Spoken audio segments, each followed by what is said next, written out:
This is why we don't have crocodiles in here. They'll get in here during the summer and they'd be fine, but when it freezes, he's not going to be able to take that freeze. They don't know how to bury themselves in the mud, instinct, all that kind of stuff, and his heart's going to stop in the cold weather. You guys can stand up over on that side. Now these guys can jump over half their distance out of the water, which is why I don't want you to leave your hand out there too far. You might have to a marshmallow. I'm going to get him over here. Come here. Get out here. Let's get him way out here. Come on. Out here, swing around. And now over here. And up you go. The reason we give them a marshmallow, we don't know why they like them, but I think they think it's a turtle egg. Alligators are cold-blooded. They cannot metabolize sugar, and the fat just does nothing for them. It's mostly air and sugar passing right through them. Oh. But it gets them to come out here, and if it wasn't for that, you wouldn't even see them. Think about alligators. They don't hunt for their food. What they do, stick, thank you very much. They wait underneath these trees here, under the floating plants with just the eyes and the nose above the water, like a croc will do too. And they blend in, hide in their surroundings, and they wait for the food to come to them, and they ambush.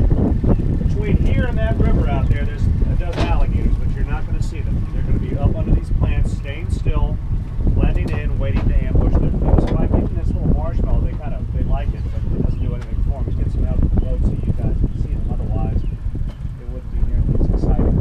Now, how many of you guys have seen Swamp People? I know you guys have. It's a local TV show here where we call now. You know how old you are? You say Kodak, and they look at you. I don't know what that is.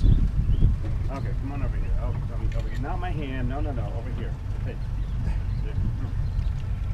Come on, over here. Get over here. Okay. He's not a very smart alligator.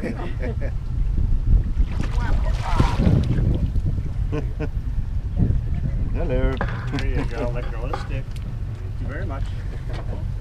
Now, because these guys oftentimes are blending in with their surroundings, they're ideally suited. You see the eyes and the nose are raised, so they can have just that above the water line to ambush their prey. So there's a trick to telling how long an alligator is. An American feet is about 5 feet long. That's how we tell, see? And then once we know how long he is, we can figure out how old they are by their growth rate. He's going to grow about a foot a year for the first 6 feet. So anything up to 6 feet a year, a foot. But after they hit 6 feet, he had 4 years a foot after that because the growth rate slows down substantially. So 10 inches for the eyes and the nose would be a 10-foot alligator. That would be 6 years for the first 6 feet. 16 years for the next 4 years a foot. Put them together, 10-foot alligators about 22 years old. And they can live to be over 75 years old. Their biggest threat, they're the top of the food chain. Their only threat is other alligators, and of course man, but we call them out. And they're all protected. All of our rivers go south down to the Gulf of Mexico. Bayous go off the rivers, and they'll go slow water, a secondary path, wherever the lowland will take these things go. And you can get lost in the bayous. They get very narrow, they can break up the bayous. You basically so this one is not a canal, this is a canal. This was dug out in 1928 to use the soil. Built highway 90 back there, the soil was the swamp and the soil. This leads us out to a river called Westport River, where we take it right up to the swamp. Now, as we go out here, a couple of safety things, guys. First of all, please don't stand up while the boat is moving. These are natural waterways we'll be on. If I hit anything, we'll down and see like a tree stop or a body or something. Stop real quick. You're going to get pulled in. Number two, please don't grab anything out the side of the boat. We're going to go down some bayous very close to the trees. Keep your hands inside. Don't grab any of that vegetation. The reason why there's a huge amount of spiders in the swamp. One in particular called a brown recluse that will sit on the leaves. They don't take webs. And you see that little piece of my nose that's missing right there on the corner of the front there? That's from a brown recluse when I was 14. I don't want you to get a bite like that. So leave all the plants alone. Keep your eye out. Well, I'm going to teach as much as I can about the swamp, guys, but I'm navigating as well, so my head's way up here. You guys can see up on the canopy. Keep your eye out up in the sky for birds. We had a bald eagle out here the other day. Maybe you might spot something running through the trees, an animal or something in the water. If you do, let me know. I might miss it, okay? I don't see it all, and I'll stop the boat and check it out. Of course, as we're talking about everything out here, do you have any questions about anything out here? Feel free to ask. Okay? I encourage that.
guys, I want to welcome you into the swamp. The name of our swamp is called the Honey Island Swamp. It's actually the 4th largest swamp in the country.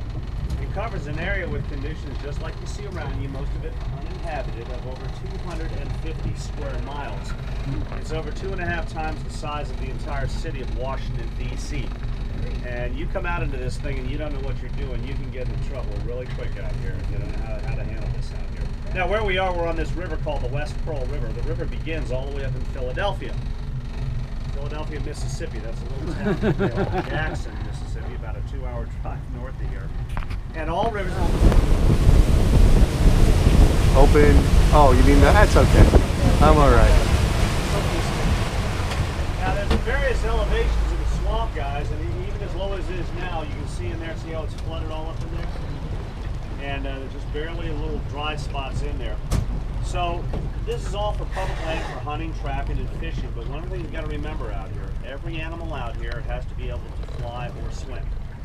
We've got deer season all through the wintertime. We see deer swimming across these rivers all the time.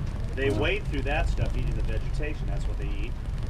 Rabbit hunting in the spring, beautiful brown rabbits. They can get to be almost 5 pounds out here. And I've more than once I've pulled up here and seen them scurrying through the water there. They wade in that shallow water eating that vegetation. They find the high dry areas to bed down in at night and stuff, but they move through this eating the vegetation. Raccoons, you don't have raccoons where you are. You guys are South American, you know, with the mask and the ringtail.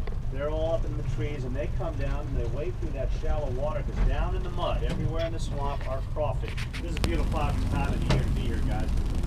The temperature's coming down and starting to cool off in here.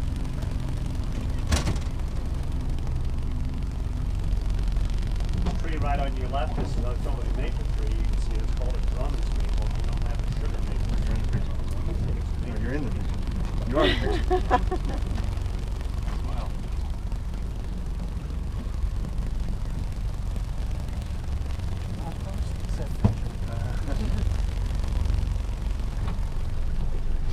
Now we have a lot of snakes in the swamp, guys, but once you get past the first part of the summer with mating, snakes don't like heat either. So they come out at night. You rarely see them during the day. I haven't seen a snake in here. I saw one a couple of weeks ago down in the water, a water snake. But the majority of them are going to come out at night when the air is a little cooler. Our 2 venomous snakes are water moccasins and copperheads. They have an organ behind their eye, a little pit, which is why they're called pit vipers. They use that organ to find their prey at night using the heat sensor in that organ. And of course at night the air is a little cooler so they can pick up the heat from their prey better with that organ. Over here on the right, guys, once you look at the water here, see these bugs on the water? These are water beetles. They call them squiggle line beetles. And they see how they just make these little squiggle lines on them? They actually feed on that vegetation at the bottom of the water, but what they will do is they'll create a bubble of air with their saliva and they'll carry it down to the bottom of the water and breathe off it while they're feeding off the vegetation.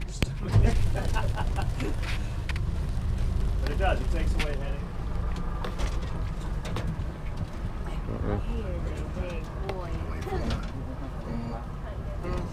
That's about the size of the javelinas I chased off in my garbage can 2 nights ago. Whole family of them, about 10 of them. And they don't, you come out and they'll run away and they'll go, oh, it's just you, and they turn around and come back. And just sit there and... You guys will have a seat for just a second. I'm getting clogged up on my intake. They knock the trash can, big ass trash can like this full, and knock them over. They'll open them up. You can tie them down, they still open them up.